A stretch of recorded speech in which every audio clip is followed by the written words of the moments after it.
For the past few decades, democracy in our region has been balanced on a knife's edge. We walk around on eggshells trying to balance a massive trade with the Chinese Communist Party, not being too critical so that their heavy-handed trade sanctions won't cripple us again. We have welcomed the Premier of China into this place, celebrated by a gun salute and a drop of our finest wine. But I have to ask, what was the Albanese government toasting? Were you toasting the deliberate injuries inflicted on Australian Navy divers last November by sonar pulses from a Chinese warship? Were you toasting the crippling trade sanctions on Australian agricultural products? Were you toasting locking up innocent Australians like Chang Li in Chinese prisons? Were you toasting the more than 1 million Uyghurs who have been held in detention by the Chinese Communist Party since 2017? Or were you toasting the Chinese Communist Party's erosion of democracy in Taiwan?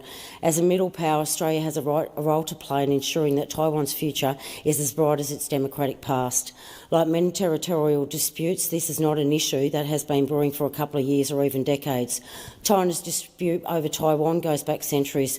Once upon a time, China controlled Taiwan for just 212 years, just 212 years out of the 30,000 years of people living in Taiwan.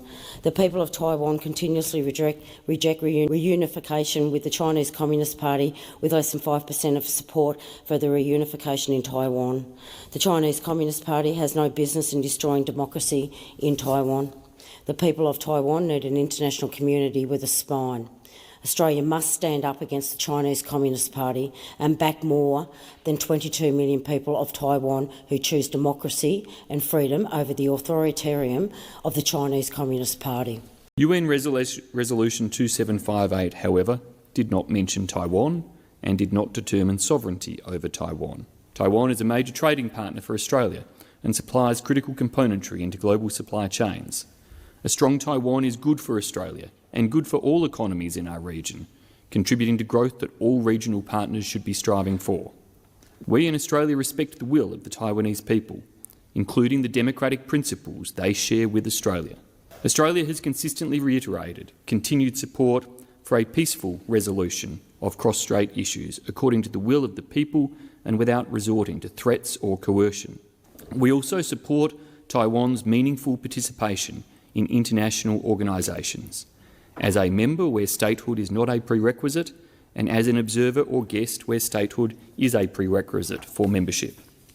One example is our support for Taiwan's meaningful participation in the work of the World Health Organization and Taiwan's participation as an observer in the World Health Assembly.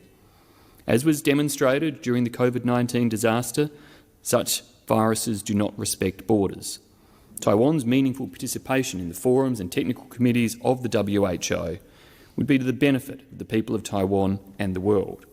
In 1971, the United Nations Resolution 2758 was passed with the intention of granting the seat occupied by the Republic of China in the United Nations General Assembly and Security Council to the People's Republic of China. The resolution does not mention Taiwan or address its political status. Despite this fact, there is an ongoing and egregious campaign currently underway from the PRC to reinterpret the resolution and misrepresent what the resolution actually does. It must be made crystal clear and affirmed without question or doubt in this place that Resolution 2758 does not establish PRC sovereignty over Taiwan. Any assertion to the contrary is not just false, but should be considered an active attempt to undermine the true and genuine objectives of the resolution. We must be diligent in opposing such disinformation, because attacks on truth are also attacks on democracy. It is deeply regrettable that the representatives of the PRC continue to distort the meaning of Resolution 2758 in support of the One China principle and to alter historical documents to change Taiwan to Taiwan Province of China. We cannot allow any individual or group to undermine the genuine meaning and importance of Resolution 2758. As such action is in direct opposition to both Australia's initial intention in supporting the 1971 resolution and our current position on China and Taiwan. It is crucial in this place and throughout the world that we are strident in our condemnation of deceit and resolute in our promotion of truth and historical fact. Australia has long endorsed Taiwan's meaningful participation, and this is a view that the government reiterates today. Excluding Taiwan and its 24 million inhabitants from international organisations would constrain the world from being able to engage effectively and develop solutions on the transnational threats that we are facing. Bodies like the World Health Organization or the International Civil Aviation Organization require international representation, and the government will continue to uphold this view. It is important to note, as we've heard from previous senators, that the United Nations Resolution 2758 was adopted in 1971, doesn't address the political status of Taiwan. It doesn't authorise the People's Republic of China, the PRC, to represent Taiwan in the United Nations system.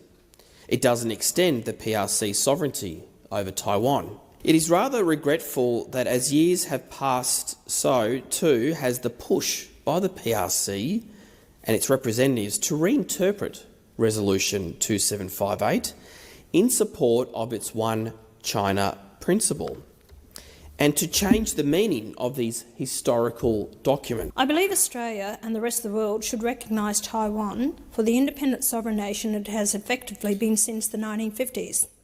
Taiwan is highly industrialised, technologically advanced, socially cohesive and democratic.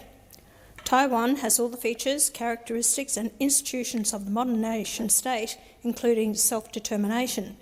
The regime's highest priority is to capture Taiwan, most likely by force, and turn that beautiful island nation of 24 million free people into another oppressed, polluted, communist hellhole. Communist China's frequent military harassment of Taiwan is aimed at provoking a confrontation to justify an invasion. It's extremely dangerous brinkmanship that puts lives at risk. The only thing keeping the communists in check is the formidable power of Taiwan's military, another feature of its independent sovereignty backed by the United States. The so-called One China policy is a polite farce that does not reflect reality and appeases a communist regime. In regard to Australia's policy, the Australian position is not that we agree with the PRC's One China principle. Australia's policy is that we acknowledge that the Chinese government holds a particular position regarding Taiwan, not that we endorse that position. That is a significant distinction, and it's important that Australia's position over such a critical issue is not misrepresented in our country, either inadvertently or deliberately.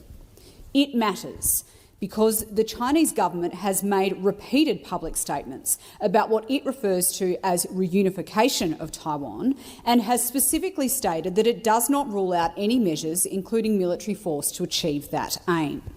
And the Chinese government has, on a repeated basis, conducted military exercises practising encirclement of Taiwan and regularly sends fighter jets into Taiwan's air defence zone. The brutal reality for those of us in this place and for all Australians, nation axis of dictatorship and authoritarianism, which is now working together in ways that we had never previously thought possible. This alliance is seeking to increase quite rapidly its sphere of influence, and part of that is through a wide range of multilateral fora and international agreements, and by stealth, and as other people have said, by gaslighting, in China's case, Taiwan. Now, as I said, this alliance is cooperating in ways that we had not thought possible. But they have come to understand that the enemy is my friend, or something similar to that. But each of them do understand the importance of collaborating and joining in their industrial bases to support each other's aims. Now, we have seen for many years the impact of that in terms of non-kinetic attacks on our nation in a wide range of areas. But sadly, it has never been more important for us to stand with like-minded democratic nations against what these four nations are now doing and the threats they present. We now have two kinetic wars. It's not just non-kinetic anymore. We've got Russia in Ukraine. We've got Iran in Israel and the Red Sea using three proxies, Hamas, Hezbollah and the Houthi. We've got China, who are now preparing very rapidly to cross the Taiwan Strait. And of course, North Korea ever longingly looks across the DMZ at the Republic of Korea.